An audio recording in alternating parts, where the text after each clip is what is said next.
दोस्तों, हमराही के नए प्रोमो ने सबको हिलाकर रख दिया है।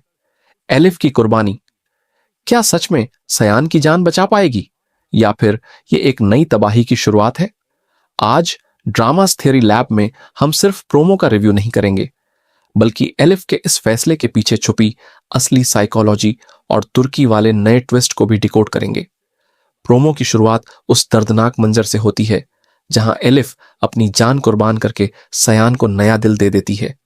और जब डॉक्टर सालार सयान को यह सच बताते हैं कि तुम्हारे अंदर अब एलिफ का दिल धड़क रहा है, तो सयान की पूरी दुनिया ही बदल जाती है।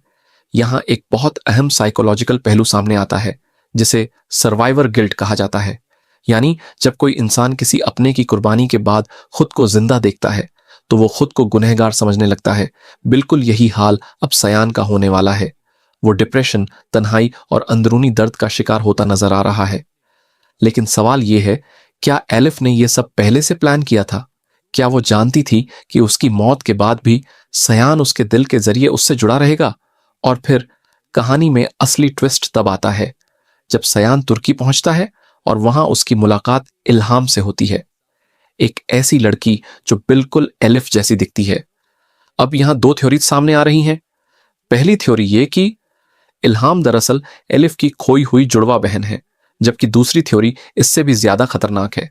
कहीं ऐसा तो नहीं कि सयान मानसिक तौर पर इतना टूट चुका है कि अब वो हर चेहरे में एलिफ को ढूंढ रहा है?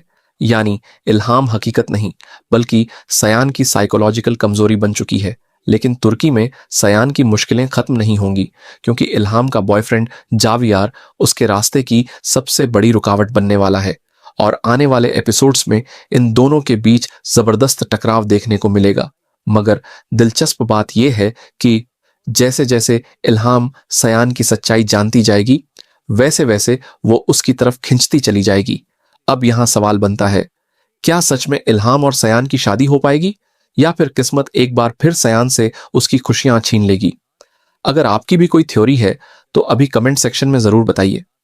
और अगर आपको ऐसी डीप एनालिसिस वीडियो पसंद आती है तो ड्रामास थियरी लैब को सब्सक्राइब करके हमारी लैब का हिस्सा बन जाइए। अब बात करते हैं सबसे बड़े क्लिफहैंगर की। हमारी प्रेडिक्शन ये है कि लाला के आदमी तुर्की तक सयान का पीछा करेंगे और शादी वाले दिन होने वाला हमला इसी खतरनाक जंग की शुरुआत होगा। यानी अब ये लड़ाई सिर्फ पाकिस्तान तक सीमित नहीं रहेगी, बल्कि तुर्की की सरजमीन पर भी खून बहेगा। और सबसे बड़ा सवाल, क्या एलिफ का दिल सयान को किसी आने वाले खतरे का एहसास दिलाएगा? क्या दोनों के बीच ये रूहानी रिश्ता अब भी मौजूद है? आपको क्या लगता है, क्या हमारी प्रेडिक्शन सच साबित होगी? अपनी राय कमेंट में जरूर बताइए। मिलते हैं अगली वीडियो में। अल्लाह हाफिज।